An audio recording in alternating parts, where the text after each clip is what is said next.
Okay,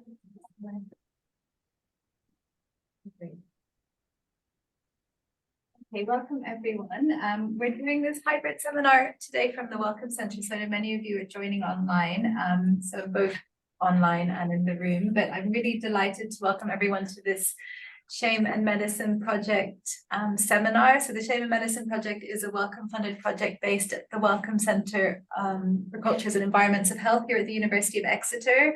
And this seminar today, which is called Tooth Shame and its Various Choreographies, an ethnographic study of dental health related shame within elderly care systems, will be presented by Louise Folker Christensen, who is a PhD fellow at the University of Copenhagen in the Centre for Health Research in the Humanities, and the Department of Odontology, did I say that right? And we're very happy to have her as a visiting researcher at the moment in our research centre for the last couple of weeks. So she's going to present, and we'll have some time afterwards for discussion and questions. And as I understand, this is based on some of the fieldwork she's done for her PhD project, and will form part of her PhD thesis. So I think any comments or suggestions will be very helpful for her. So I'll hand it over to you, Louise. Thank you. Thank you so much, Luna. And thank you all for joining this event. I've been looking so much forward to this talk. It's a talk about, as you see, tooth shame, but I'm writing on an article on tooth shame right now. So I'm very much interested in all your inputs and discuss this with you, because I can actually use it in my further process. And as you said, Luna, my talk today is based on my ethnographic fieldwork in Danish elderly care and my interviews with older persons in these different care units, but also relatives and care workers and other kinds of healthcare professionals and local managers and so on, dentists. Oh, now I maybe lost control about the screen again. Oh, I didn't. It's just a bit slow. The aim for the presentation today is to introduce and conceptualize the tooth shame as a term and to shed light on how dental issues and shame can be related, both regarding how individuals can experience tooth shame and choreograph tooth shame. I'll get back to that term later, but also regarding how tooth shames also functions collectively and how it entangles with not just other people, but also systems and elderly care practices, for example, the way dental care is actually done. And just to give you an outline, I'll present the project that my PhD is part of called Lifelong Oral Health. I'll present our methods and our data collection and present something about how to make an ethnographic study when it comes to tooth shame, how I carried it out. And I will present why old age is a specific life phase of interest.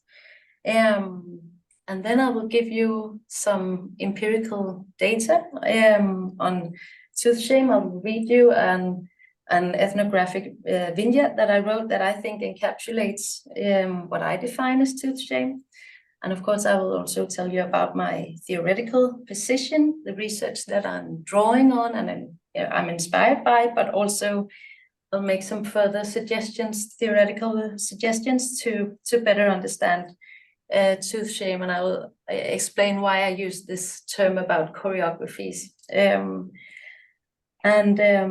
I will present some more ethnographic data material about how individuals experience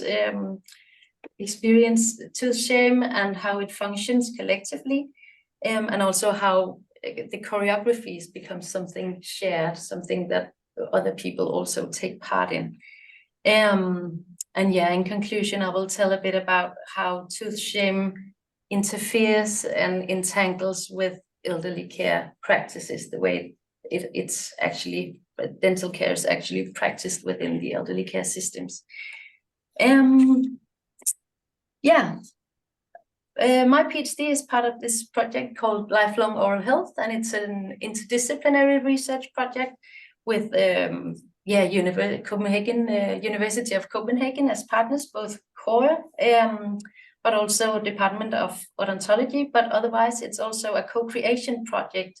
So the partners are also two very demographically different Danish municipalities. One of them is called Greve, and the other one is called Frederiksberg. And I've been doing this fieldwork in 5 specific care units, 2 home care units, 2 nursing homes, and a rehabilitation center. And the data collection consists of, it's a quite big project, so it consists of a registry study of older persons' use of dentistry in Denmark, and of 215 questionnaires among older persons, and also clinical registrations of their oral health status. And then it consists of the ethnographic study that I will just elaborate on here, and which this presentation is based on. And it was conducted by myself and my colleagues, and I did 23 semi-structured life story interviews with older persons in these units, and also with 8 relatives. And then I did these participant observations at the care units. I joined mealtime, and I joined like dental care situations, observed how it was done, and other situations in which dental issues kind of have their own routines and confrontations. Then my colleagues conducted 14 focus group interviews with carers and dental hygienists and local managers and dentists. And we did 4 co-creation workshops with all partners, and it's an ongoing process. We have a final co-creation workshop in October. And the shared project questions for this project is very broad and generic. Why is oral health poor among older persons in vulnerable situations, and which initiatives, that was too fast, which initiatives can improve it? And as you see, tooth shame is not part of the original plan it's not something we plan to investigate in this project.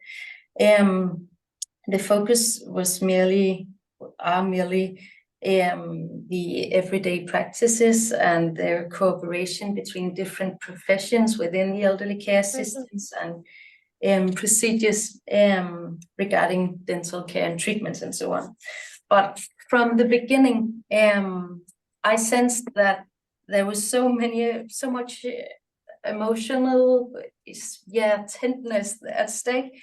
It was so difficult to actually talk about teeth and dental issues, at least in the beginning of the fieldwork. It kind of opened up the longer I was there, but it was actually quite hard to open up this conversation.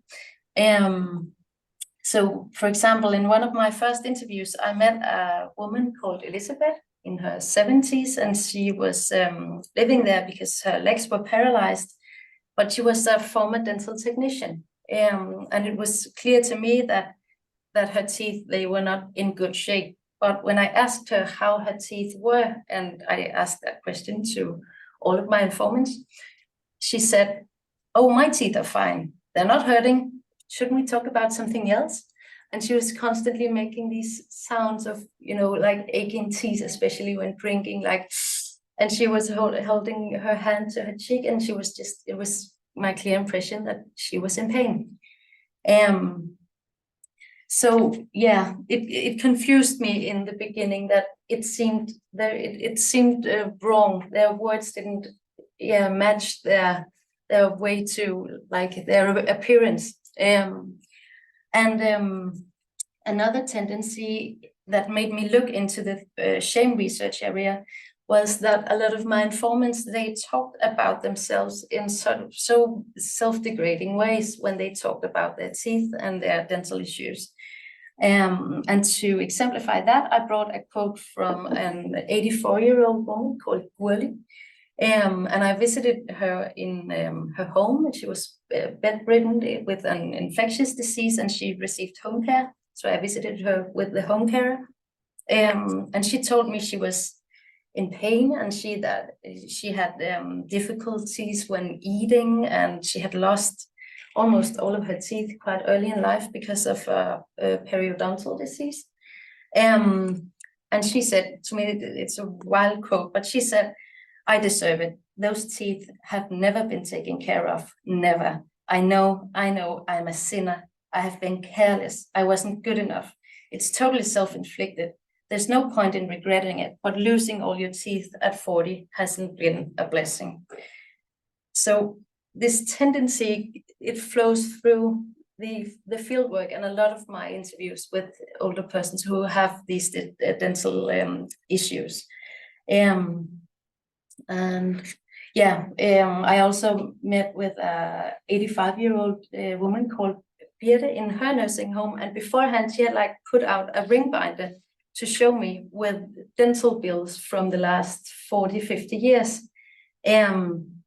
And she showed me that as if it was almost a proof that she hadn't been good enough. So she said, "I have a guilty conscience. It's my sloppiness. I asked for those bills myself." So these self-degrading statements and gestures, that they were the reason that I actually looked into the shame research area. So it kind of grew out from the fieldwork and from the interviews quite early in the project. And that changed our approach to ethics a bit. We knew, of course, beforehand that the informants were in vulnerable situations because of their need of care. But because of this emotional and difficult interview situations, we also made some further precautions, and one of them was that I was even more aware of building trusting relations with the informants. For example, I made sure to participate in some activities with them before the interview to get to know them. And of course, I made sure to inform them that they could say no, or they could pause or stop the interview several times during the interviews. And the recruitment that was made by the care workers who knew them beforehand and knew them well. Yeah, I made sure to have follow-up informal conversations and chats in coffee rooms and at dinner and so on, to ask how they were doing and if they were okay with the interview. And I also asked care workers to keep an extra eye on informants if I sensed that the interview had been an emotional experience to them. It was my impression, and also the care workers' impression, that most of the informants were actually happy with their interview. Some expressed like a relief afterwards, said it had been nice to finally open up about these issues. And some took action afterwards, had care workers and relatives arrange dental appointments, and some enrolled in public dental schemes and told care workers they had dentures. They don't necessarily know that beforehand. It could be hard to tell. Yeah, so actually some of them took action, but even though we took these precautions, I also have had the feeling that I actually asked a lot of them, that given their vulnerable situations, taking that into account, we asked a lot of them to participate in these interviews. Several of them became tired after the interviews. Two of them became annoyed with me for asking questions about the teeth because of my teeth. Yeah, they didn't find it like fair that I asked about dental issues, because they so that I have like intact teeth. But it helped actually the situation when I told them that I had all my front teeth are totally fake because of a biking accident once. So this relatedness that I know how it is to lay in that dentist chair and so on, that helped the situation a bit. But they were at first annoyed and a bit angry about it. And one informant became anxious and kept apologizing for her participation, and I will unfold this situation later. But for now, I just mention it to tell you that it was actually a vulnerable interview situation to put these people in. But having said that, I think that this area, this tooth shame, is so remarkably understudied. So even though I asked a lot of them, I find it more unethical not to investigate it, because I find it's very important to actually understand what it is about so we can address it, right? So my next slide here is about old age as a specific life phase of interest when it comes to tooth shame. And I think it's interesting for 4 different reasons. Firstly, older people have had a more varied and longer life life story to share. They have more experiences with their teeth. As I mentioned, there was this life story perspective in the interviews. And what they, for example, also have experienced is the age-related changes of the teeth, and often dental problems and oral diseases and so on, they accumulate over a lifetime. And secondly, when I met my informants, they all received some kind of personal, professional care. So we talk about it in our group as if they were on a journey, so to speak, from being like autonomous individual, taking care or not taking care of their own teeth. They were either progressively or suddenly in need of professional care, and including dental care. So the people I've met, they were like on different stages on this journey. And they experienced, for example, to be reminded of taking care of the teeth, or being observed while they brush their teeth, or receiving help and guidance with their toothbrushing. Some, not all, have some experiences of being forced to having toothbrushing done by a care worker against their own will. But most of them had like teeth that was just left without no care at all during this journey. That is of course also why the project, Lifelong Oral Health Project, was initiated at the first time, because dental care rarely happens actually in practice. So in my fieldwork, it became clear that tooth shame is highly at stake during this journey. And thirdly, old age is interesting because of the elderly care systems, because here it becomes so obvious that tooth shame is relational and shared and collective, and that it can be defining for the caring encounter between the older persons and the care workers. Oh, it was there. And it's also interesting, and by extension to that, the fieldwork within the systems, within the care units, also made clear that tooth shame interfered with the care practices. So the procedures and the workflows within the units were also interfered by this tooth shame. So as I said, it plays a part regarding how dental care is actually done in practice. Based on my fieldwork here, I define tooth shame as shame experiences related to teeth and oral health issues, especially visible teeth problems, or it can be related to dentures and extensive treatments, difficulties with the function of the teeth, with eating and drinking and expressing oneself, with odor nuisance from the mouth. It can relate to the daily habits of taking care or not taking care of the teeth. Eating and drinking and smoking habits also occurs. And then very significantly, it also relates to socioeconomic status and economic issues on in paying or prioritizing dentistry bills during life. And yeah, on that note, I told you I was going to read an ethnographic vignette that I wrote. I wrote it on my way home in the train during the fieldwork at a nursing home. And it's based on my interview with a man called Sten, a 67-year-old man. I'm so sorry for this slide, but I will read it out loud to you. It comes here. Sten has dentures and he cleans them himself. That's the first thing he tells me when we sit at his small table filled with crosswords magazines.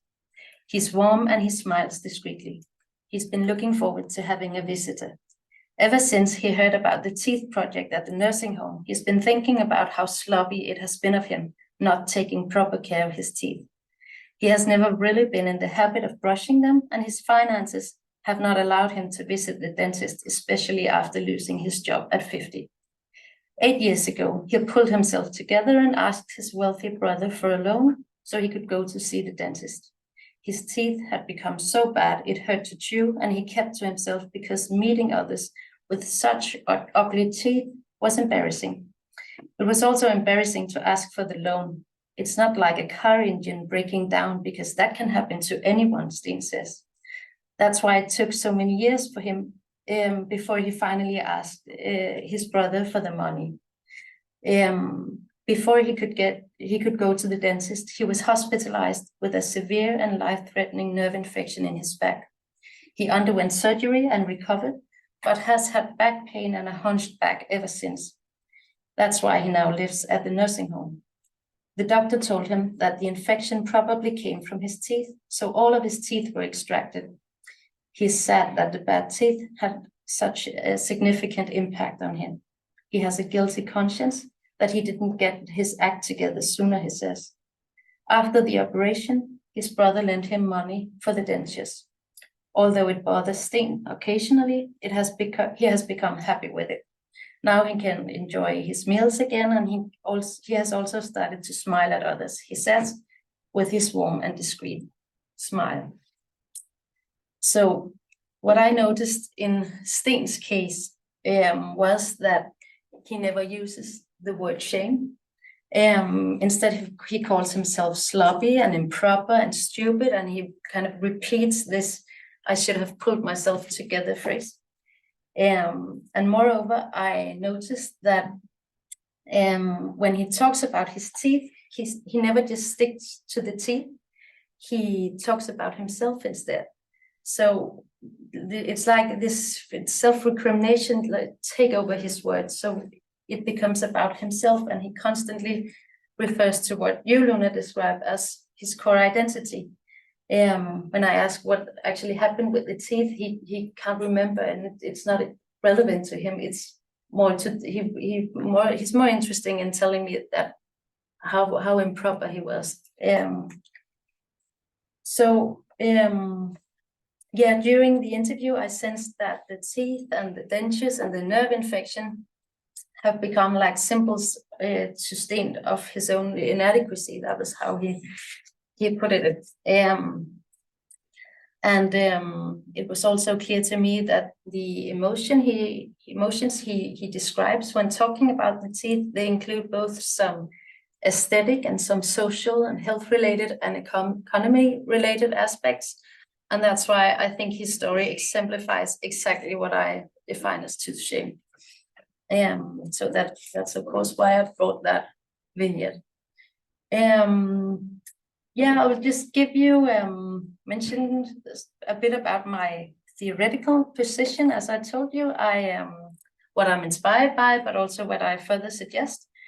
And firstly, I am drawing on the broad shame term, that shame is not just one emotion, but a variety of emotional experiences, covering all kinds of self-aware, negative emotions in encountering other people.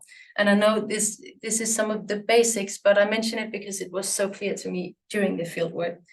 And furthermore, I stand on the shoulders of existing shame research that demonstrate the relational character of shame, that it can be contagious.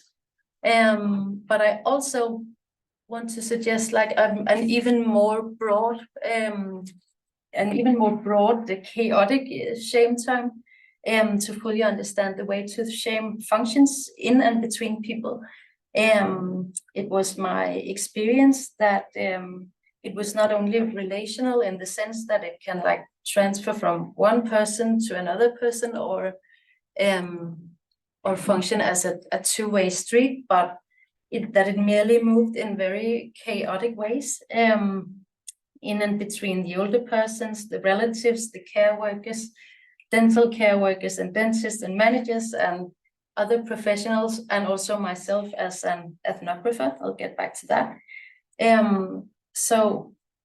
Sorry, I was a bit behind here.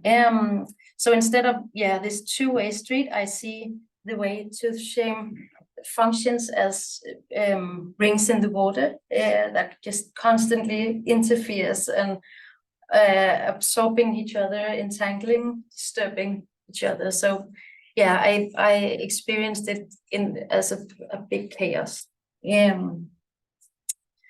And furthermore, I am drawing on what existing shame research describes as responses or behaviors or patterns or scripts or coping strategies. The fact that shame makes people do something to act in different but also certain ways. And that's very much in line with what I experienced in the field. But as I mentioned, I also suggest this term, the tooth shame choreographies, to better understand the dynamics.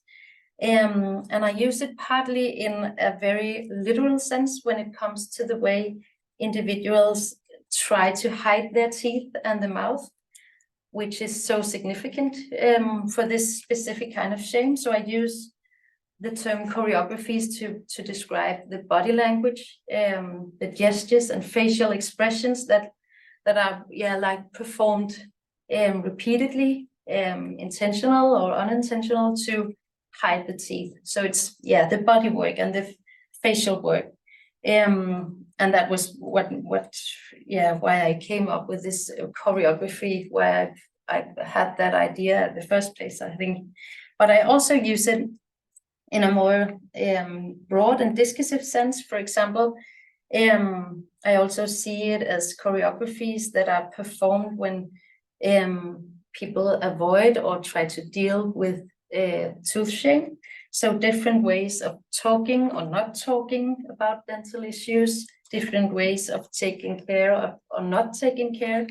For example, when an older person rejects toothbrushing when a care worker enters in the morning. This happens every day in Danish elderly care.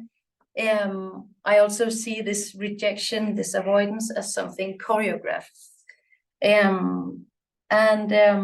Not just among the older persons with the teeth issues. I also call it, or I also use choreographies in a collective and shared distributed sense. So it also includes the relatives and the care workers. For example, the care worker who enters in the morning and whose work is rejected.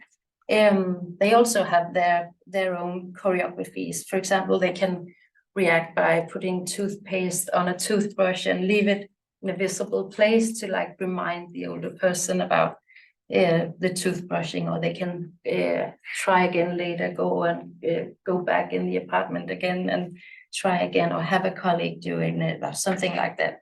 So everyone kind of have their own choreographies, but everyone also becomes part of a shared collective tooth shame choreography. So again, it like distributes like the rings in the water. And what I found was that these individual and collective choreographies, they mirror each other, they give each other shape, so nothing comes before the other. It's not necessarily that tooth shame spreads from the person with the bad teeth to the surrounding. It can also like go the other way around. You can be reminded that you should feel ashamed when people see your teeth, for instance. And this also means that tooth shame and its choreographies are deeply entangled with the practices in the elderly care systems, and it interferes the practices within the system, the way the care work, the way dental care is done. So it becomes decisive for the everyday practices, the routiniest doings of the everyday life in these different care units and in the elderly care systems.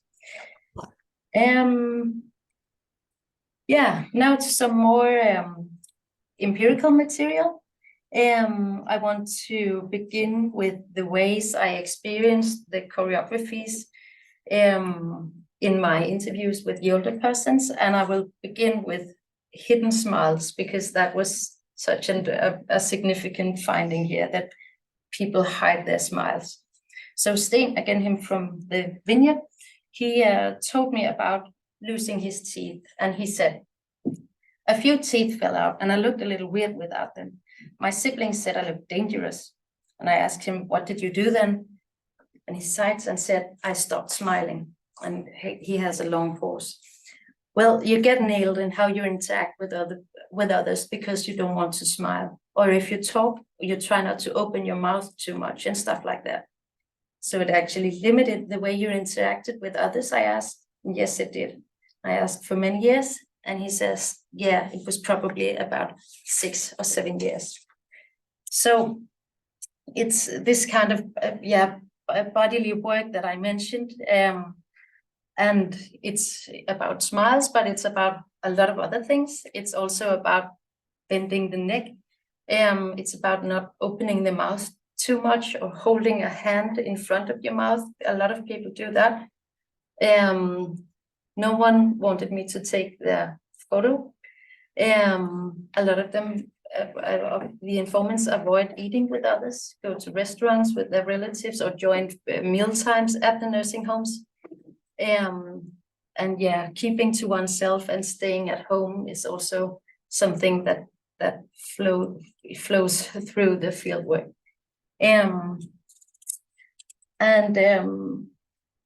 Another striking tendency in the fieldwork and a choreography, so to say, that I met several times was these ambivalent and inconsistent, contradictious ways of talking about teeth and the emotions related to teeth. So within the same interview, the teeth, they could be both important and unimportant, and okay, not okay. They were both good and bad. They kept this talking about the teeth in these ambivalent ways. When I asked how dental problems affected their lives and affected them emotionally, they often responded that it didn't bother them at all, but afterwards they told me about sadness and embarrassment and social limitations because of their teeth. So sometimes it was actually, during these interviews, quite hard to actually grasp and understand what they meant. And again, for instance, Sten, he sums up his entire process with his dental issues, saying, "I'm not sad about it, a little irritated, that's all. I'm annoyed with myself for not taking care of those teeth. I often think that I was stupid. Actually, I feel very bad." So in the same breath, he both feels not sad, a little irritated, stupid, and very bad. This reoccurs in a lot of the interviews. And furthermore, I experienced that when these tooth shame related emotions were described, they were often wrapped up in statements that neglected them or minimized them at the same time. So for instance, 83-year-old Lotte, whom I met at her nursing home, and who was a former bank counselor, was very nicely dressed and had her hair up and makeup on and so on. She told me about how it was for her when she lost her front tooth, and she pointed at a hole in her teeth row, and then she said, "Now there's a hole, but I've got used to the fact that it's missing." So I ask her, so it's okay for you? It's not something that bothers you? So it's not something you think about? I say, I don't bother. You have to live with it. When you reach my age, you're not a beauty. And then she also says, but walking around looking like a poor old bitch without the front tooth bothers me. It would be nice for my nephews and nieces if their old aunt looked a bit nicer. I sometimes think, hell no, bloody life, why the damn front tooth? So this neglecting ways and ambivalent ways of talking about it, these you have to live with it. It's just the way it is, especially it's just the way it is when you get old.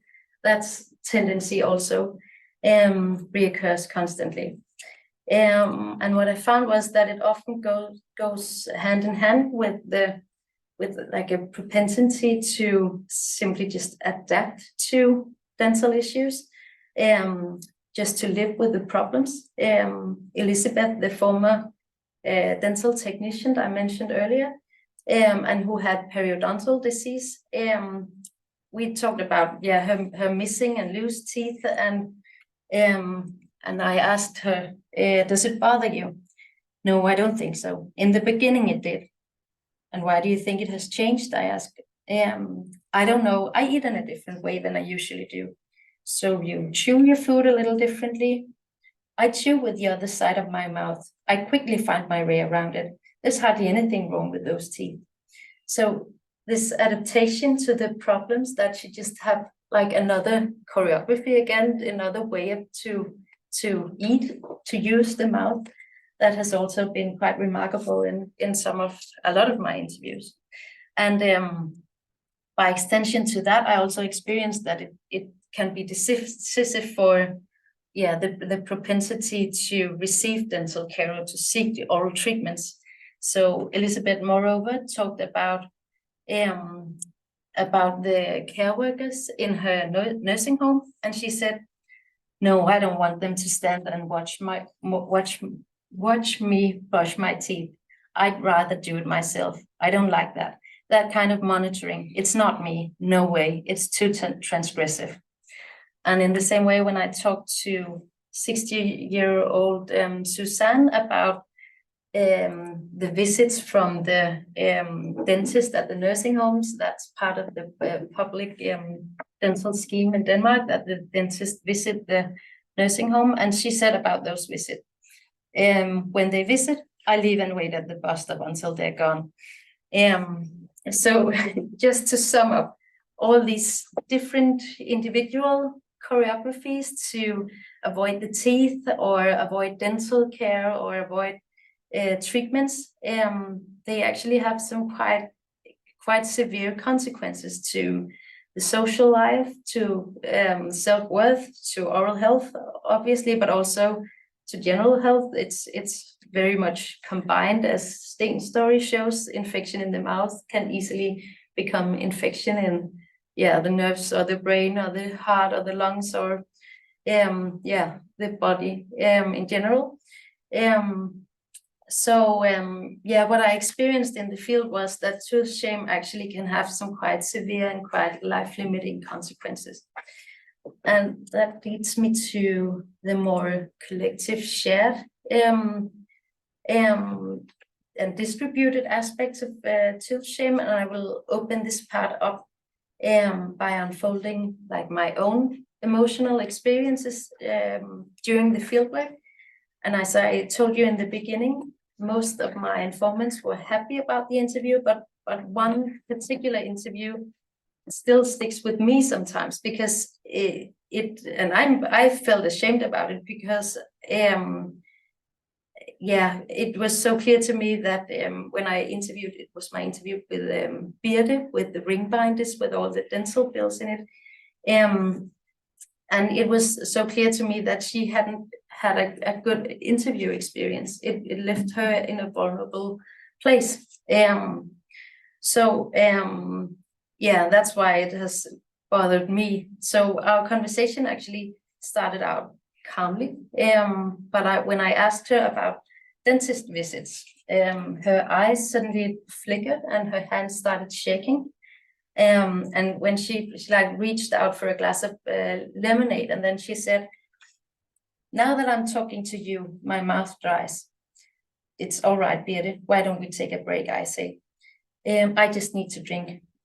"Of course, please do so. Do you need a break?" And she said, "No, but I get nervous when," and she pauses, and I say it's going very well to try to calm her. And then she says, "But I feel guilty about them, that I haven't done more about them. And I don't feel like getting help to look after them."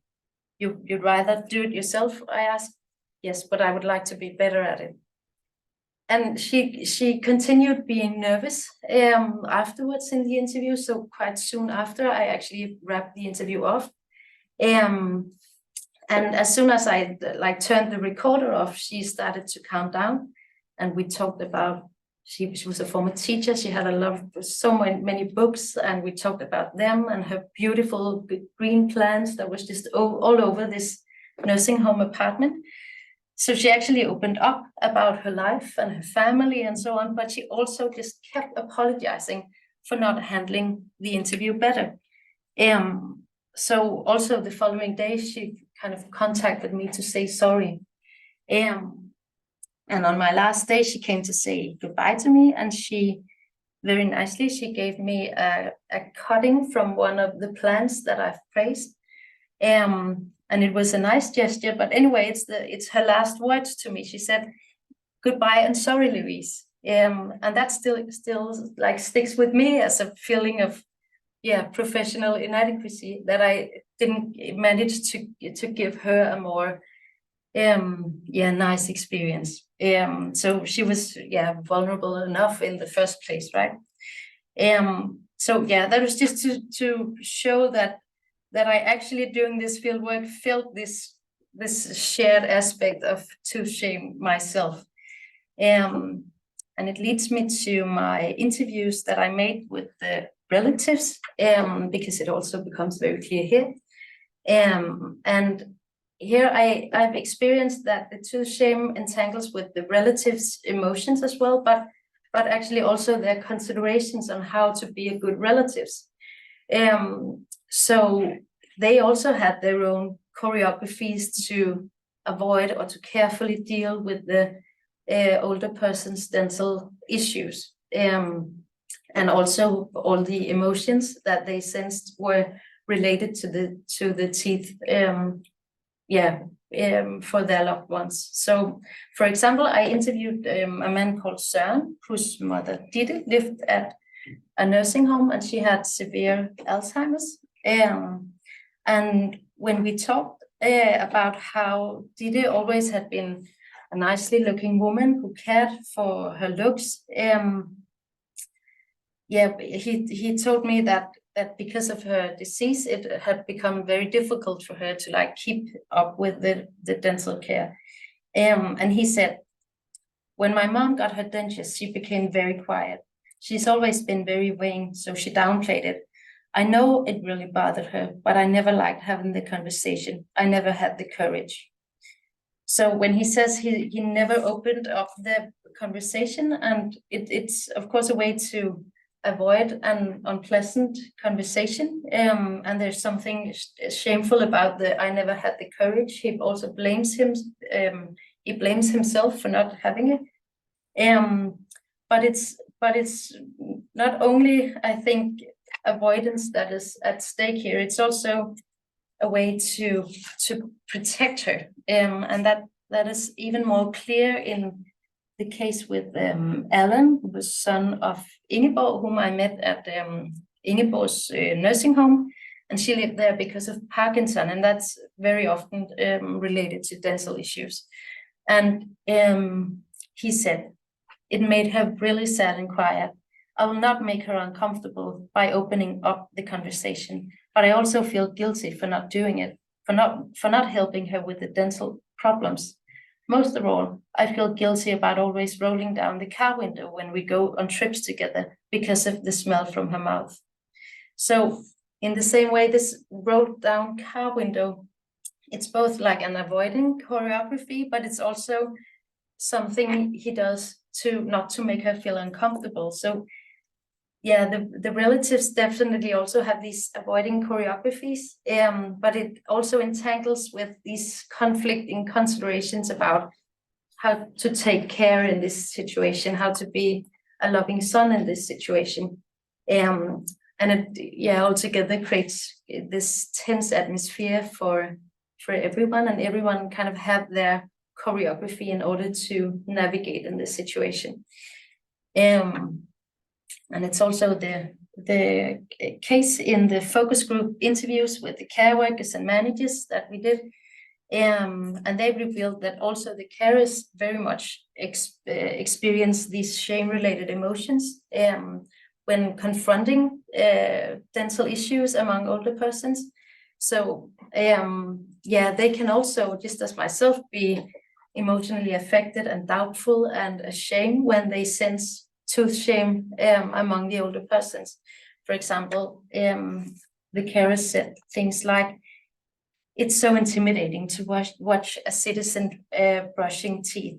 We certainly have a fear of touch about it in our unit. And I know oral health is vital, but I hate to make them feel bad. I'm not proud about it, but I rarely do toothbrushing. It compromises my nursing pride, but I don't want to expose them."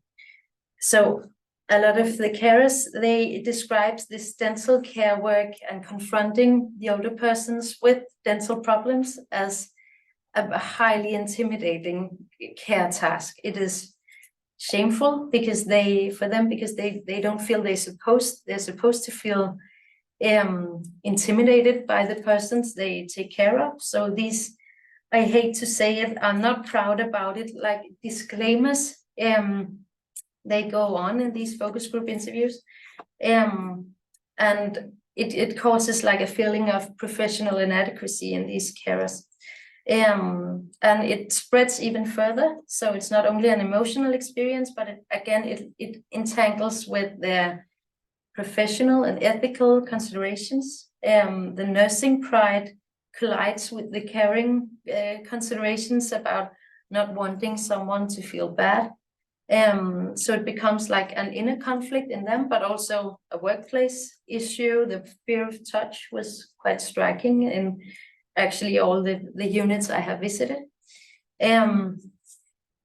So yeah, altogether it creates this chaotic mixture that tooth shame becomes not only about emotions, but it becomes also about professional doubts and dilemmas and conflicting considerations in this in doing dental care work.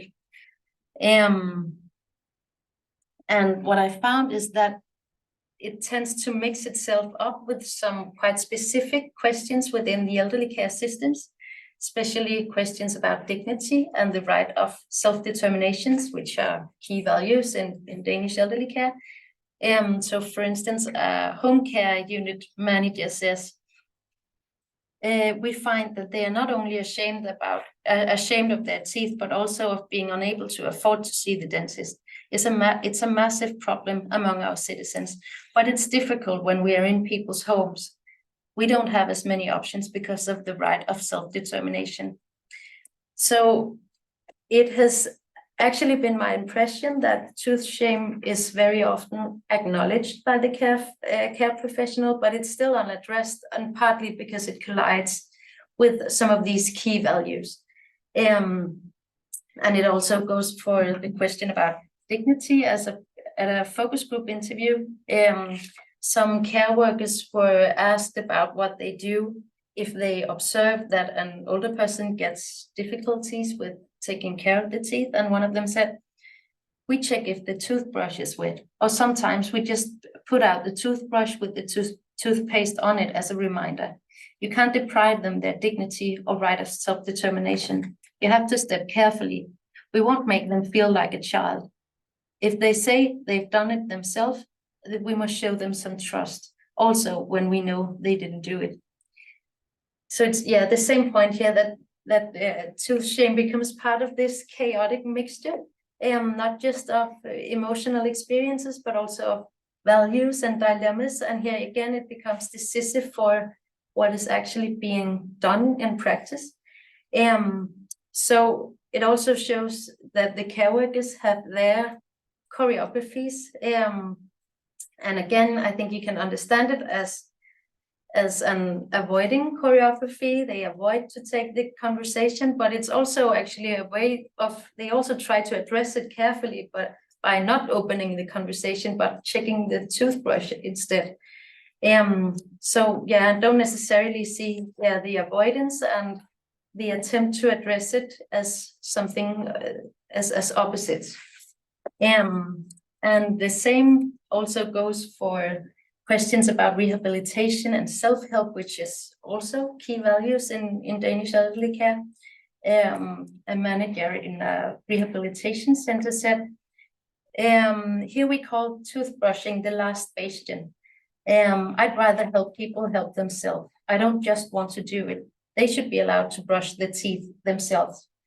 And in line with that, a care worker say, we work in a rehabilitative way. They should be able to do most things themselves as much as possible.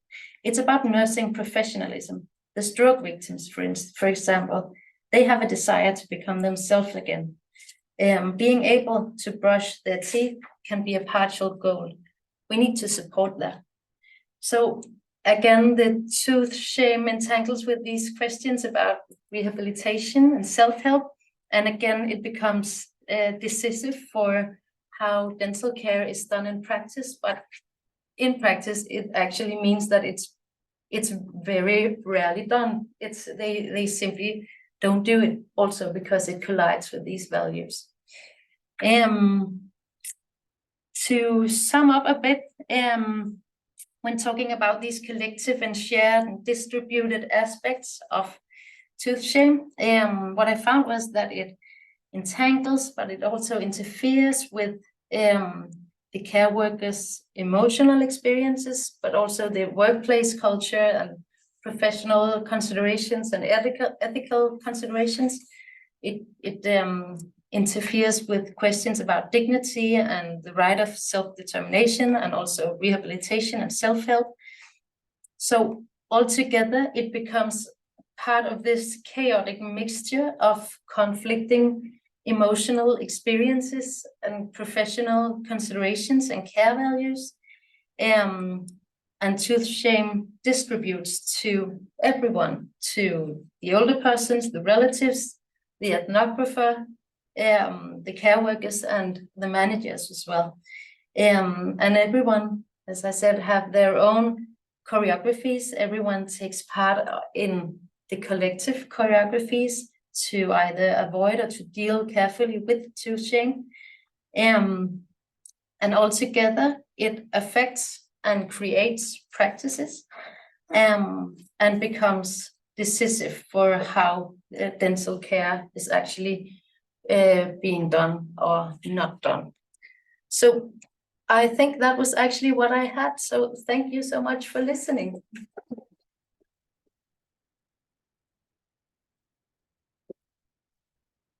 Brilliant. Thank you so much, Louise. That was absolutely brilliant. And I love this concept of shame choreographies. I thought that was really useful. And yeah, I'd love to talk to you more about that. But yeah, we've got about half an hour. So for questions and discussions, so if there are any questions online or in the room, you can raise your virtual hand or type in the chat if you're online, or raise your hand in the room. Yes, go ahead. Yeah, hi. Hi, I'm Bethany Simmons. I'm a senior lecturer in sociology at Aberystwyth University, but my research area is ageing and health, so really interesting work, so very novel. Yeah, no, I was just thinking about the intersections, you know, there between gender and age and class and disability. So interesting in terms of those layering of inequalities that are sort of being, I guess, sort of projected onto the symbol of the tooth. Yeah, that's right. But I just wondered if you could say a little bit more about, you know, researching out of your age.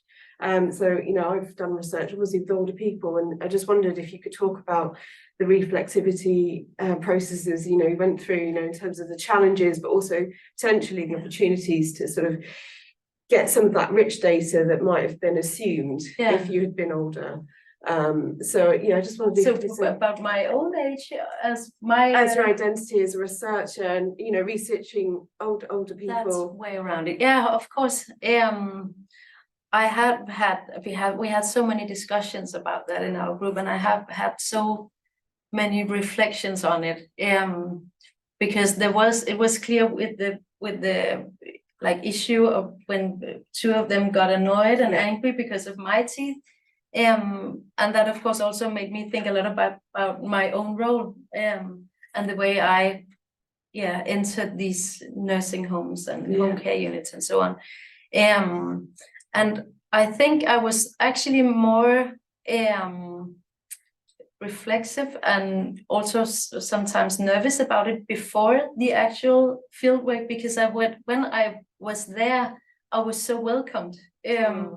And I had the experience that a lot of them were just very happy to having a visitor, having someone into their home. And this, I think, this life story perspective in the interviews were so helpful, because they had a feeling that I was truly interested in them, and they were so glad to tell me about a lot of things in their lives. Sometimes it was quite hard to keep the conversation on the teeth.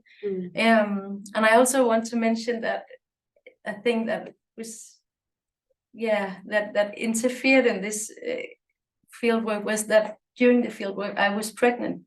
I was in my second and third trimester, so I was like obviously pregnant, and I think that made it also, they were just, there's so much material about the pregnancies and birth and children in this fieldwork, because they were so, oh, how nice, and can I touch, and is it gonna be a girl or a boy? And we talked so much about about kids and their grandkids and so on. So actually I thought it was gonna be a bit harder to meet them because of the age difference, but it actually wasn't. It was, I was just so welcomed, and of course there was some hard topics in there, and it was hard to open up that conversation, but it was not hard at all to feel welcomed in their homes. So that would make a great paper. Thank you. Great, thank you. We've got a question in the chat from Judy, whose mic isn't working. And she says, can you say any more about the social class dimensions of tooth shame, which is perhaps a bigger issue in countries with less dental care, but clearly still an issue in Denmark? That is, how far shame about teeth is a marker of shame about a poor body, as in poor as in socioeconomically? Yeah, definitely. I've thought a lot about that as well. I think what is it's weird in Denmark that we have a welfare system that covers all kinds of health issues, but it doesn't cover oral health. So it's a totally privatized area. Kids have free dentistry until the age of 21. I think it's free, and then there is these dental schemes within the elderly care systems, but otherwise it's just totally privatized, and the user fees are very high. So it is by far the health area with most social inequality to it in Denmark, with no comparison. It's like striking there. But also it's maybe a paradox that the inequality also becomes bigger because most people in Denmark have very good oral health. So the normal is a quite high standard. So when people have dental problems, it becomes, you notice it. So and of course, and older persons in the care systems, that their oral health is vulnerable because it just drops. It tends to drops when they like enter these care systems for various different reasons, but other health issues is often the reason why. So I think that of course it's the inequality is bigger in a lot of other places in the world, but maybe it's also, if it's the normal picture that the teeth are not good, then maybe the shame and stigma is not as great or extensive as if the normal is that the teeth are intact and white and good. Is that answering the question a bit? I hope I remember. Yeah, definitely. I hope I remember it. Yeah. Thank you, Louise. That's interesting. Local standards of dental care are important. Yeah. Thank you, Judy. And I think that's right. Like I think in the UK context, the stigma and shame around poverty intersects with the stigma and shame around tooth care. And it kind of, when you were listing the definition of tooth shame, I mean, the first one was like missing, broken, or dark teeth, but I was thinking about Lisa Morris, who wrote a blog post for us, didn't she, about women who had their children taken into care and the shame around that. But she also has done some work around women who have broken teeth because of domestic violence, and how the shame of being a victim of domestic violence kind of intersects with the shame of visibly broken teeth, which intersects with the shame of being of a lower socioeconomic class. So there's so many layers of stigma and shame that come when it's invisible. Yeah, definitely. I see that. That's interesting. There is you also mentioned that there's something gendered in this, very much so. in this discussion, and actually I haven't like dived very much into that, but it is I have some material showing that when the women I talk to who have dental issues, they also tend to say it's not, I don't feel like no one said like a right woman, but I don't feel feminine or something like that. It's not the image of an ideal woman, and exactly the same happened with the men, that it's not masculine to lose the teeth or having these teeth issues. So there's definitely something there. But thank you, Luna. I will happy to read that article about. Awesome. Perfect. Question in the room, and then there's a comment in the chat. I'm Rosie, and a new postdoc in the department. I had a question about childhood. And whether it came up in the material. I think there was one of the examples you used where someone said something, I'm not a child, or don't want to be treated like a child. So I was just interested really, because obviously infancy is a stage when you're getting teeth. You know, have my little one at the minute has teeth missing, and everyone thinks it's adorable. That she's all gappy, how cute. So anyway, I was just interested in that kind of bookending of teeth at either end of the life, and whether people reflect on that, and also kind of tied in with that, the parenting of tooth hygiene in a Danish culture. Does that play into where this? Definitely. It's something I haven't been working on it yet, but I will later on. It's my plan to write an article that is based on the life story perspective that was in these interviews, and childhood experiences and habits in the home, and traumas, also the encounters with dental care or dentist through life will play a big part. So they definitely reflect a lot on the habits what they learned from home, and how it affects their teeth and oral health now. And a lot of them say things like I also talked to a lot of people who had intact teeth, good oral health, and so on, and they said, I grew up in a nice home, and my mother taught me to brush my teeth in the morning and in the evenings, and I've seen the dentist every 6 months for my entire life, and so on. and when for the people I met with dental issues, it also actually it was sometimes like an excuse that, yeah, but I grew up in a home where I never learned it, or I grew up during the war, so there was no toothpaste, there was no energy in my home to get these things done, and we had not enough food, so the teeth were not developed rightly, and so on. A lot of them remembers, yeah, quite terrible things about going to the dentist. Yeah, some of them talked about not going to the dentist, but going to the blacksmith. So there's so much there, and I think it's that you're perfectly right that the teeth are in some ways they are at stake in childhood, and then they becomes at stake again in old age. There's some resemblance there. There's interesting, definitely. Thank you for that.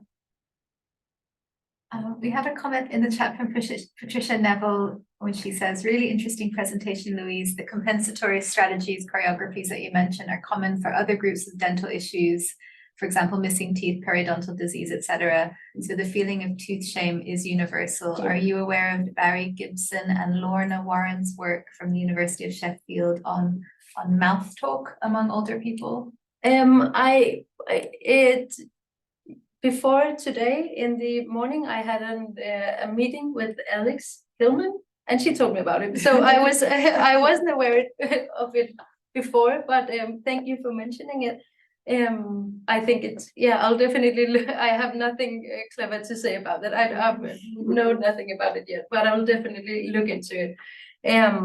But I think that it's perfectly correct that this is universal, that old age is an interesting setting to investigate this, but I have no reason to believe that it should be an isolated theme in old age at all. Also, the life story perspective in the interview shows that this has been at stake for these people for decades. And for some of them since childhood almost. So yeah, I definitely find that very interesting, and I would love to go further into that.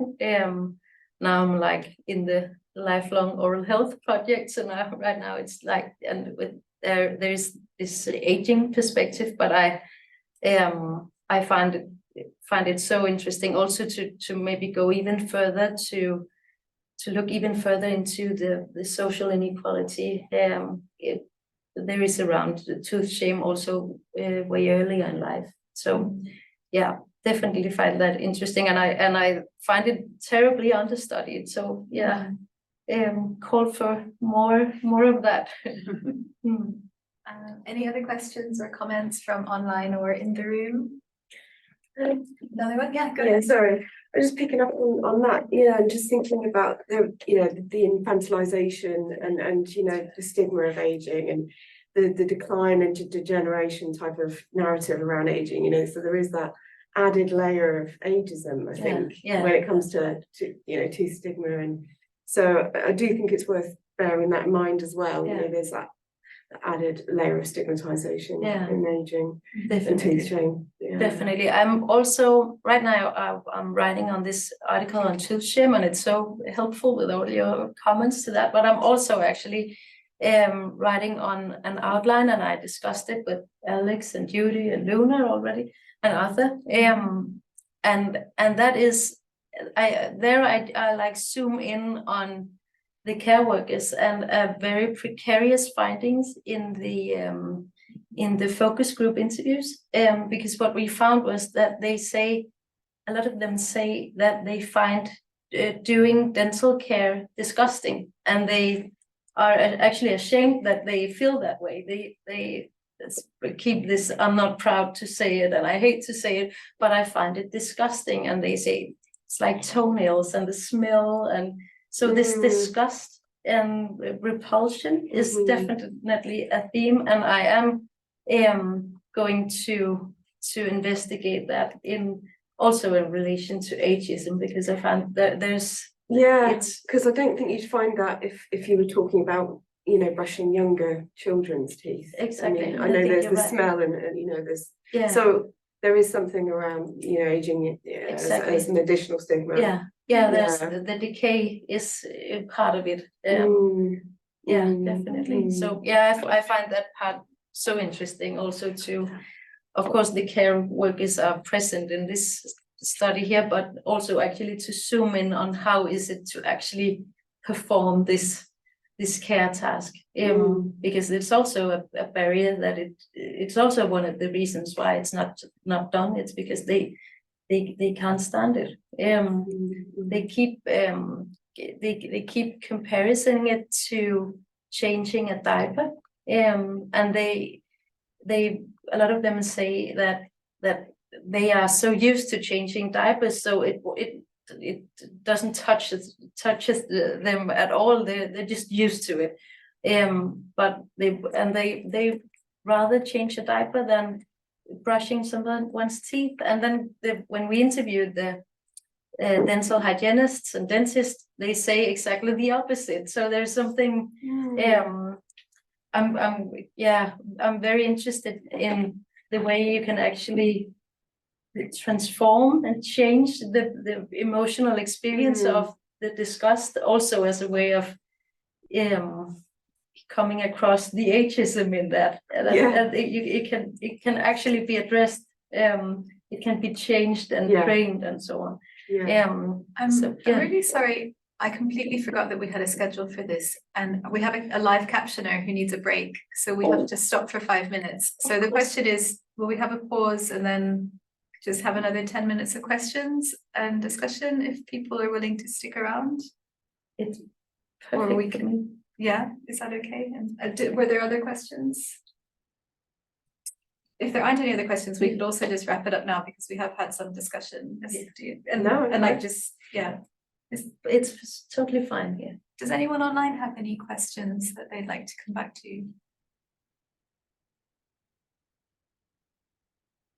No. Okay, well, maybe we can just wrap it up and give the captioner thank you. And I'm so sorry for forgetting about the break. And just thank Louise for a wonderful talk and really thought-provoking, and really looking forward to talking more about it. So thank you very much for coming and for presenting. Thank you, Luna. And thanks for all your great inputs. It's so nice to have them in my further writings. So thank you. Great. And there's some more comments in the chat that I think Alice can send you the chat after. That's got some contact details from some people. So perfect. Thank you for that. Thank you very much. Thank you, Amanda, for your captioning. Thank you. And just to say, this talk will be recorded, so if there's anyone you think might be interested, the link will be on our website. You can share it as widely as you like. That's everything.